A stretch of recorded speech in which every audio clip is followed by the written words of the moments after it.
Shavua Tov, everybody. Thank you, Dr. Kegel, for that beautiful Havdalah.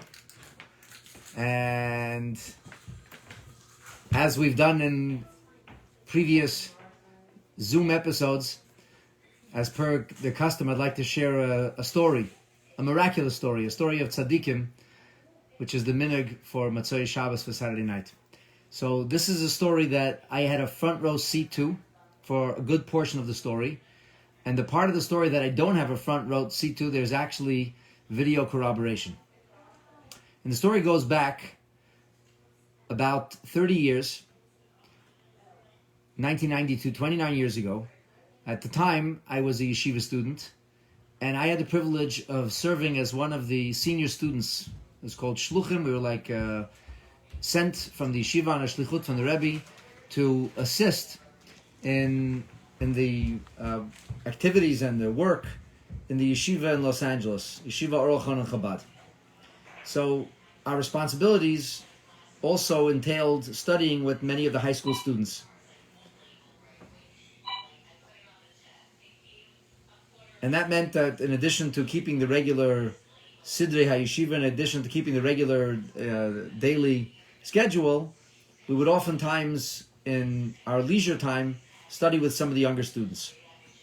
So I had yeshiva studies would finish at 9:30, and I had a series of different students I would study with, usually till about 11:30 at night.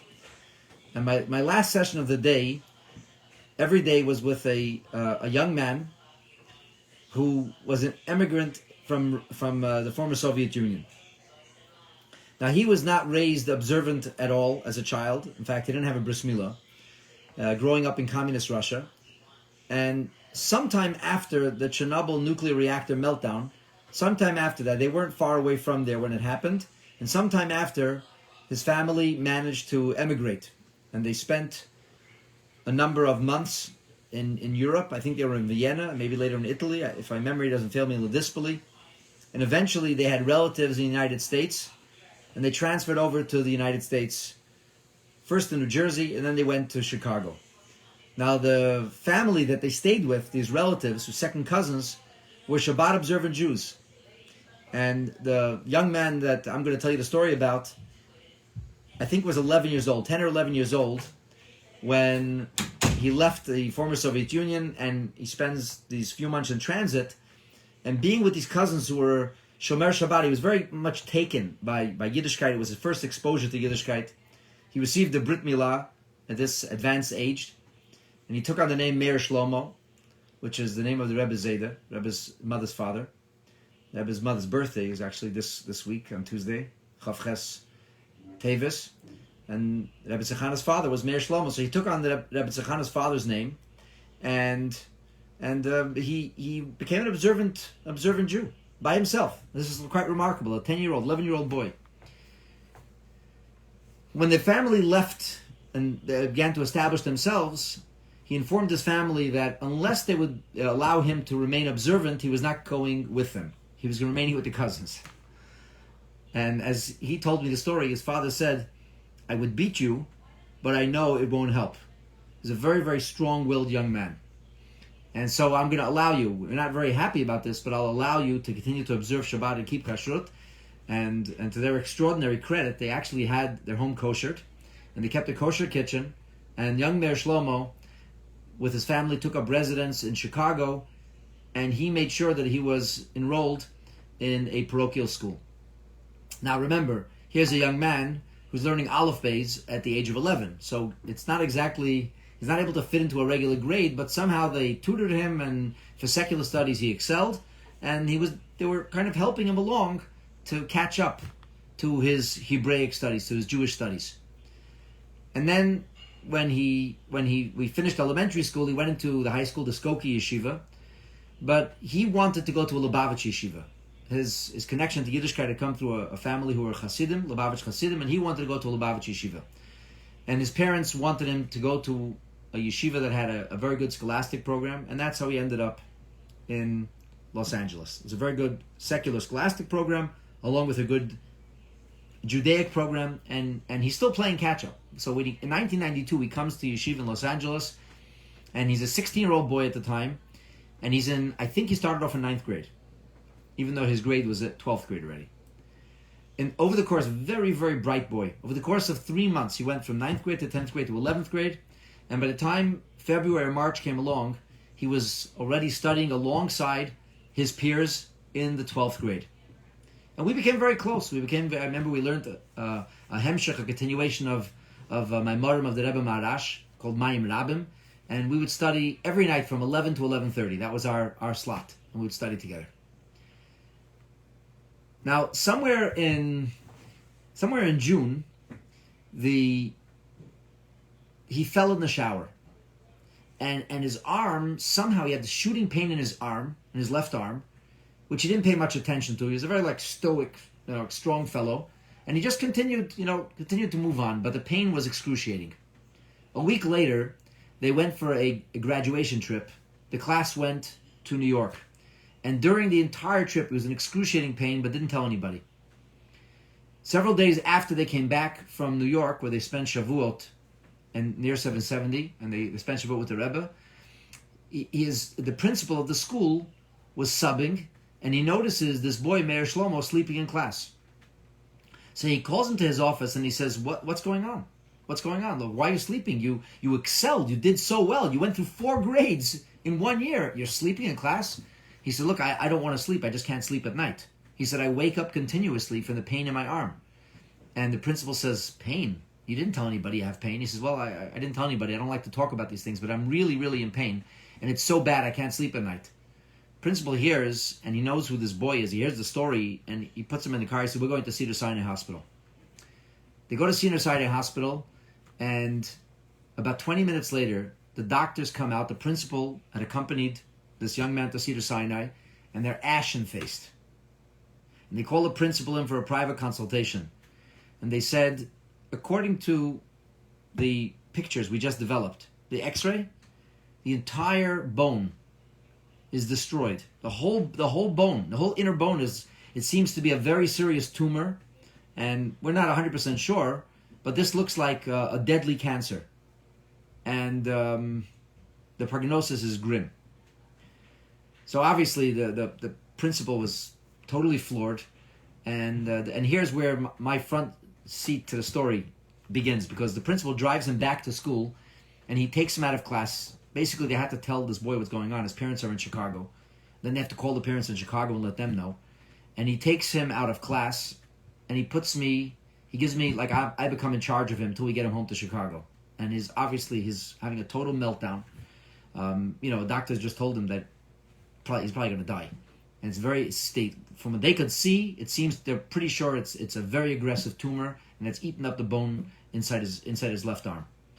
So immediately we composed a letter. We sent off a letter to the Rebbe, and a response came back. I think maybe it was within an hour or two. And the response, the Rebbe's secretary called, and he said that Rebbe said they should check his tefillin. Though one of my colleagues we stayed with him the whole time. We didn't leave him alone. And I actually took the tefillin to get checked. There was an older scribe living in Los Angeles who's long since passed on. His name was Rabbi Mishalevin. And I took the tefillin to him, and I told him the story, and I said, it's a terrible situation. And the Rebbe said to check the tefillin. And he called us a few hours later. I'm finished, and I went to pick up the tefillin, and he said he could not find anything wrong with the tefillin. He doesn't know. The tefillin seemed perfectly fine. In the meantime, I gave him my tefillin to put on, because the Rebbe said, check your tefillin. We said, check your tefillin. And we decided to send the tefillin to an expert scribe in Brooklyn. I had a little bit of a personal connection to him, because he taught me how to write Sefer Torah letters. He taught me Safras. His name is Rabbi Elishevitz, Shalom Elishevitz. Brilliant person, very, very unique person. Extraordinarily talented in this field. So I called him and I said, Shalom, I know in the past you've picked up things in tefillin nobody else picked up. And I didn't even give him the details of the story. I just said the Rebbe said these tefillin have to get checked, and the sofer here didn't find anything, but I'm sending these tefillin to you. And I FedExed the tefillin to New York, same day delivery, that they should arrive in New York. Maybe it was next day. This I don't remember, it was same day or next day, but I sent them the fastest way I could get the tefillin there. In the meantime, we had to get him on a flight to Chicago. And the problem was that his ticket He had a ticket on Continental, but the ticket was dated 3 weeks later. So it was a huge story, which I'm not even going to go into right now, how I managed to get him on the plane. But I drove him to the airport, and whatever. Let's just say we ended up getting him on the plane. It's like really a story in and of itself. This was on I don't remember the day of the week. I think this was on a Wednesday, if my memory doesn't fail me. I believe that he had surgery scheduled, emergency surgery, to do a biopsy. I believe the surgery took place on Thursday, or it may have taken place on Friday. This I don't remember with certainty, but either on Thursday or on Friday. I think it was Thursday afternoon. Emergency surgery, and the biopsy confirmed the worst of the fears. The MRIs suggested that whatever it was, it probably was no longer localized, and they were very, very concerned with his lungs, and that amputation of the arm was certain. And after amputating his left arm from the shoulder, there was a doubt. The doctors were very much in doubt if his life could be saved. But this was what they were hoping. They wanted to do emergency surgery to amputate his arm, and then they would try to do radiation and see what they could do to control this what they thought was a very aggressive cancer. In the meantime, you have to know this boy Meir Shlomo, very, very driven. He said, "I'm not removing my arm until I get a bracha from the Rebbe. If I'm not going to get a bracha from the Rebbe, I need clarity. I need a bracha from the Rebbe." Now I'm remembering this was for sure. The surgery was on Thursday. We were 2 hours behind Chicago. We got the terrible news on Thursday afternoon, and I remember that it was on Chaf Hei Sivan. It's Chaf Hei Sivan, the 25th day of Sivan. Sunday was Chaf Ches Sivan. Chaf Ches Sivan is the day that the Rebbe and the Rebbetzin arrived safely on these shores, escaping the Nazis. And it was a special day for Hasidim, time to thank Hashem for saving the Rebbe and the Rebbetzin. And on these special days, my group of fellow students, everybody would chip in whatever it was, $20, $30, and one of us we would make a goral, we'd make a lottery, and one of us would have the privilege of going to the Rebbe for the day to represent our group. So one of my friends, who later I married his first cousin, his name is Mati Grossbaum, so Rabbi Mati Grossbaum, he was Zocha Begeirl, and so we got him a ticket, and then we decided that we were going to. Meir Shlomo's parents were fuming. They didn't want him to go to the Rebbe. They didn't want to hear about this. They were angry at God and the world, and we send the son to yeshiva and he comes back with cancer. It was really a bad situation. So we actually collected money amongst ourselves, and we bought him a ticket to fly from Chicago, an early morning flight, a 6 a.m. flight, to fly into New York City. And our friend Mati Mordechai Leib was going to be in New York. He was going to meet Meir Shlomo, and he was going to go with him to the Rebbe. The Rebbe was giving dollars. The Rebbe would give dollars on Sunday. Now, in the meantime, the sofer had called us back on Friday. The next day, we FedExed the tefillin to him, got there on Thursday. He called us back, maybe even Thursday afternoon, either Thursday afternoon or Friday, and said that he had examined the tefillin very, very carefully, and he didn't know why we were checking the tefillin. But he found a hairline crack in the word Yodcha, which means your left hand. So we were freaked out. That was unbelievable, because it's his left hand where the tefillin get put, and there's a hairline crack in the word in the Chaf of Yodcha. It was unbelievable. So in the meantime, obviously we called him right away, so don't use your tefillin, you have to borrow somebody else's tefillin. And we were going to get the tefillin fixed, and then he was going to New York, so great, he's going to pick up the tefillin. Mati met him, Mordechai met him, and I don't have a front seat to this part of the story, but it's on video. And remember, his name is Meir Shlomo, and this is Sunday, and he's slated for an amputation on Monday. And you see on the video, the Rebbe, let's say the Rebbe's standing here, you see him coming close to the Rebbe, and he had written a number of letters to the Rebbe, and told the Rebbe what the story was. And as he comes close to the Rebbe, it's hard for you to understand, but we were not comfortable talking to the Rebbe. The Rebbe's presence was beyond anything you could imagine. We were actually terrified to open our mouth. So he tells Rabbi Groner, the Rebbe's secretary, who's standing right next to the Rebbe, my name is Meir Shlomo Dubinsky. He tells the Rebbe's secretary, I'm Meir Shlomo. And you see, just as he's coming in, and he tells this to Rabbi Groner, for Rabbi Groner to tell the Rebbe, you see the Rebbe's head gets lowered like this. The Rebbe literally would look each person in the eye, and you handed a dollar bill. By the time you were getting a dollar bill, he was already looking at the next person.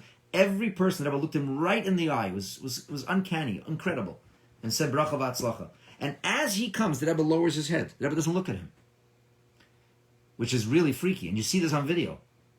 So Rabbi Groner leans in and tells the Rebbe, this is Meir Shlomo Dubinsky from Chicago. So the Rebbe says, Chaim Meir? Chaim, there was Chaim Meir, of course Chaim means life. Chaim Meir? So Rabbi Groner says, no, Meir Shlomo. And the Rebbe says again, Chaim Meir? And the Rebbe doesn't give a dollar to Meir Shlomo, who's standing right in front of the Rebbe. The Rebbe hands the dollar to Rabbi Groner, as if he's talking about somebody else. And the Rebbe says to him, Zog der Chaim Meir, soll abgeben auf tzedakah. And this is on video.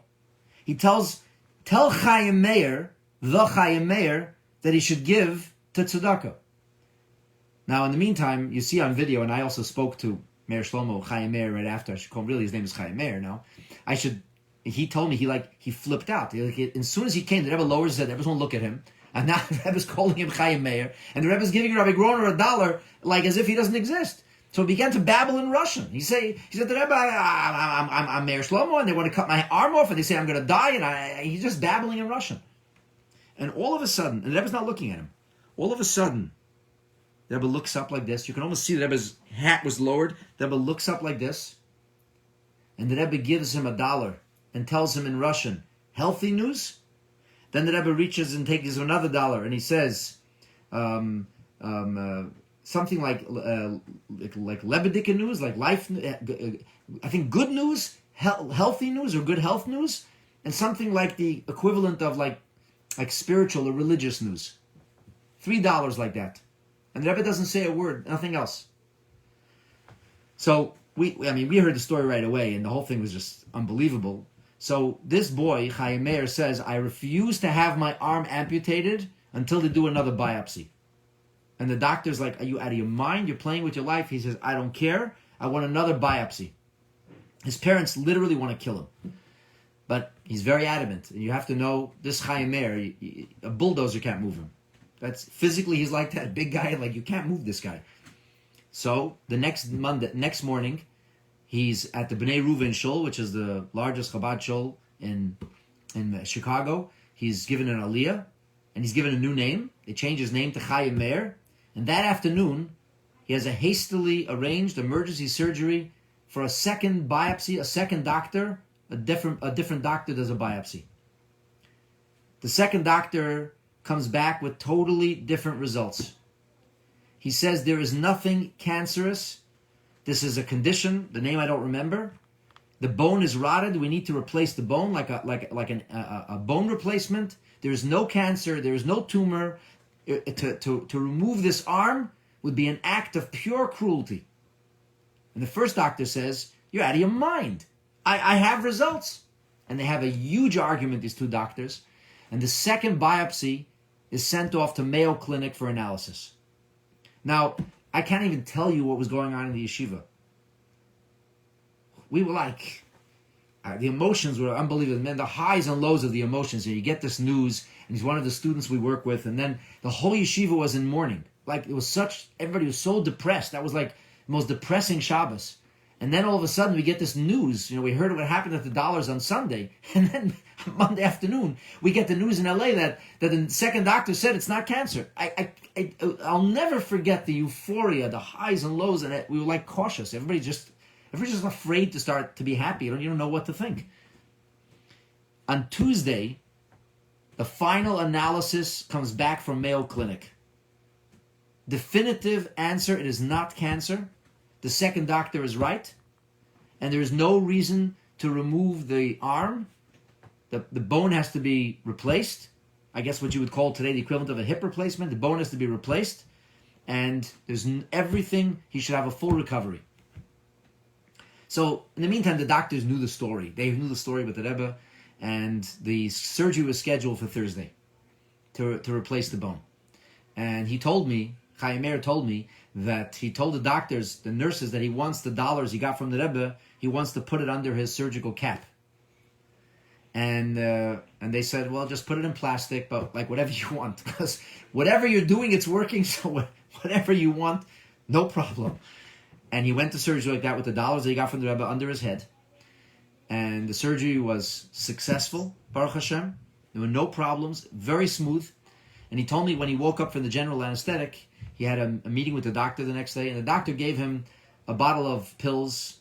I don't remember the name of the particular pharmaceutical product, but he said to him, these are extremely expensive pills. This is 30 years ago, okay? Like $100 a pill. Very expensive painkillers. He says you will probably have to take one every 2 hours because the pain will be excruciating. If you have any pills left, please bring them back. They're very valuable. I need you to bring them back. Promise me you're not going to play any games. If there's anything left, you bring them back. He said, of course. A week later, he comes back to the doctor for his follow-up visit, and he brings back the entire bottle of pills. He took one. And he didn't feel a need to take any other pills. He made a full recovery, Baruch Hashem. 2 weeks later, maybe 2 weeks, maybe less, I don't remember exact. About 2 weeks later, he was back in yeshiva. Of course, we had a huge Seudat Hoda, a huge Zoombrengen. And I remember our Rosh Hashiva, Rabbi Shachat, wrote a special Pidyon Nefesh to the Rebbe right away, thanking the Rebbe for this miracle of saving Chaim Meir's life. And he came back, and it was a very special Zoombrengen. And that was the story. And the last I heard, he's married with a family, with a beautiful Kinderlach living in Chicago. I haven't seen him in that 30 years. But this is the story. And it's connected to Parshat Shemot, because the Parsha begins with Shemot B'nai Yisrael, with the names of the Jewish people. And we know the Medrash tells us that the name of the Parsha, Shemot, the name of the book, is not an accidental thing. It's not. The Torah is very specific about this. And that it's because there's something very powerful about a Jewish name.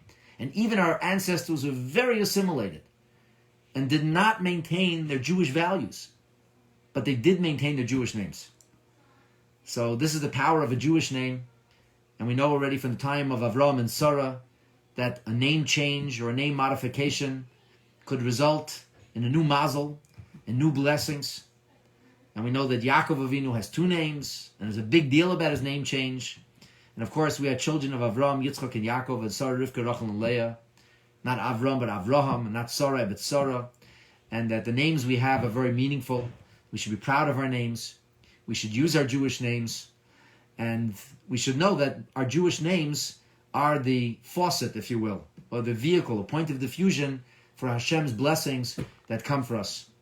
I want to end by blessing each and every one of you with a peaceful week, a blessed week, an uplifting week, an inspirational week, a week in which we'll do many mitzvos, in which we'll surge ahead in our Torah study. We'll experience Yetzias Mitzrayim, going beyond the borders, the limitations, the strictures of the things that usually inhibit us, and that our collective growth, individual and collective growth in Yiddishkeit, despite the challenges that we face, should Emir Hashem bring us all across the threshold of a new era, the coming of Mashiach Tzidkenu, a time in which we will be comforted by Mashiach, and all of the difficulties and the travails and the challenges we face will be transformed into the most extraordinary triumph with the coming of Mashiach and the transformation of our world into a place of health, happiness, and universal God consciousness. Shavua Tov to you all. A good If I tevach. could just interject, by the way, Ripke's father worked in free in the Russian Jewish community in Chicago, and he was very close with his family. And not that you need any more corroboration, but the story is 100% true. And he was very involved in the story then, and now he lives in New Jersey, actually. I can show you a picture of his family. Oh, wow. Rabbi Yossi and I didn't choreograph this before. I didn't tell him which story I was telling, and I didn't know that he was... That is correct. Wow. Okay. Amazing. Amazing. So we should hear good news. We should share good news. Shavua Tov to you all. Iris Friedman has irises on her picture. Thank you, Rabbi. Thank you. Seid gesund. Shabbat Tov. Shkoyach Kegels. Thanks everybody for joining. Thank you. Shavua Tov. Shavua Tov. Kol Tov. Chodesh Tov.